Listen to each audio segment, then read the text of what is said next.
Chapter 3, Menehune. The next morning was chaotic again. Truth be told, it was hard to get all of us out of the house before 9 a.m. on a weekend, let alone 7:30. Mom had to meet Jason, Aslan's father, which tended to make her anxious anyway.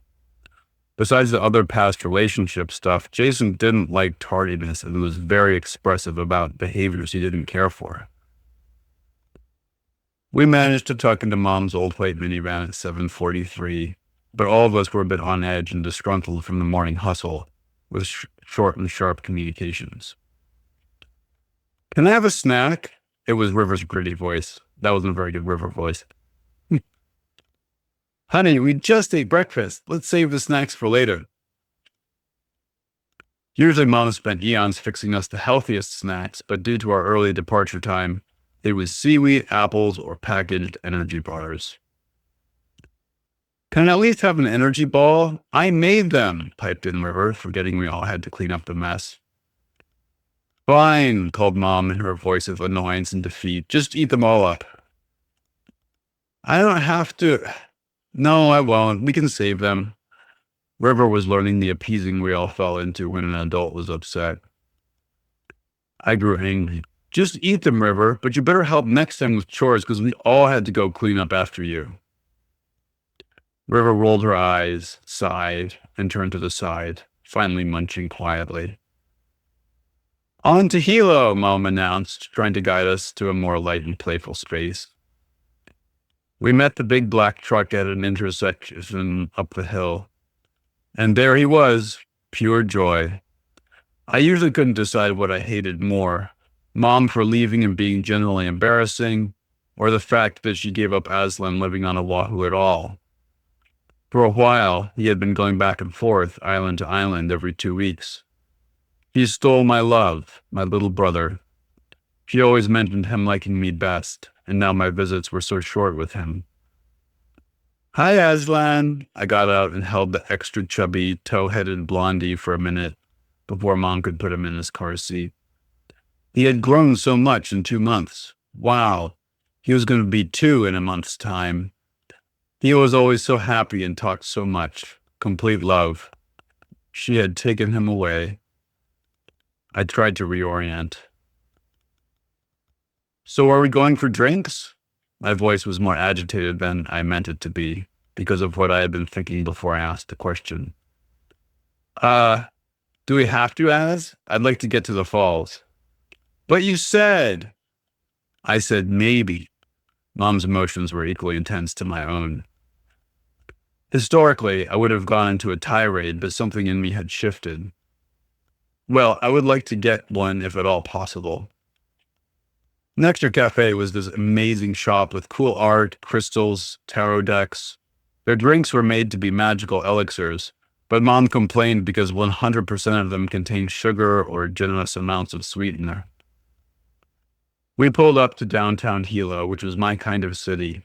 I was even getting used to knowing the streets and traffic because it was so small. The scent of the store was a mixture of toasted marshmallow, fresh lemon lime, and hints of coffee. Beautiful art filled the space in every direction you could look. Much of it was filled with iridescent rainbow colors, but not in the typical tacky way. Each piece had its own expression, and the lines emphasized and contained things in a digestible and alluring style. I ordered the Menehune mint magic because mint is my favorite, and the mango and thyme didn't sound bad either. River brought over the Hawaiian mythology tarot deck cards to the silver stainless steel table with a contoured groove top. She set down a card in the middle. "Hey, look, Azure, I drew Ku, the Hawaiian god of war." "Well, figures. You're always starting fights." Whoa, who is starting the fight now, Az?" Mom interceded, pausing her study of the colorful, translucent glass brown art. "Guess what, River? Today is the first of the La'alku," she added, referencing River's card. "When plants start to get viney in the garden and the horns of the moon start to come out again." "Mom, how do you know all this stuff?" asked Bear.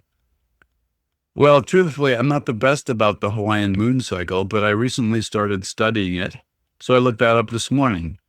Az, draw a card. Bear, what did you get? The creation card. Kane. Powerful. Better look to the skies today. Az, how about you? I had gotten quiet. I was blown away after the drink I just ordered. Tell us. I turned it over to let them all see. Menehune. Menehune were the little people that lived in the forests and built stuff at night, sometimes causing mischief. Since River was a baby, many people had called her Little Menehune. She had just the spirit of them, and her hair was absurdly long at the age of 1, past her école. Mom, I got the same card as the drink I ordered. Isn't that wild? Totally, honey. Pretty bizarre. Maybe you and River are meant to heal some things today, she grinned at me. Or maybe you'll see some Menehune, Bear chimed in teasingly.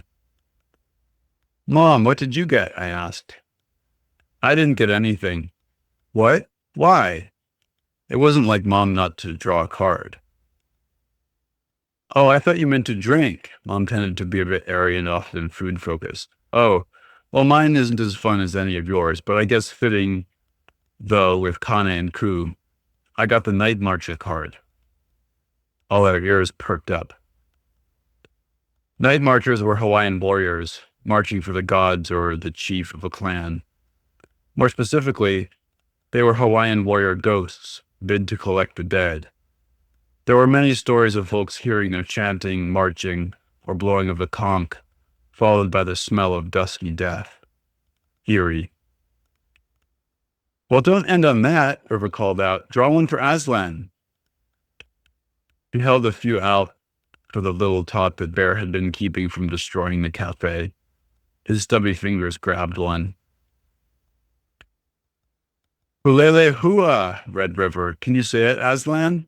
Pulele hua? Bear asked. Kawai hua. Butterfly. Yes, good, Aslan. Butterfly. His voice was so cute. His speech surprised everyone as much as his friendly nature. Okay, hey Leon, called Mom. Let's go. Bye, waved Aslan.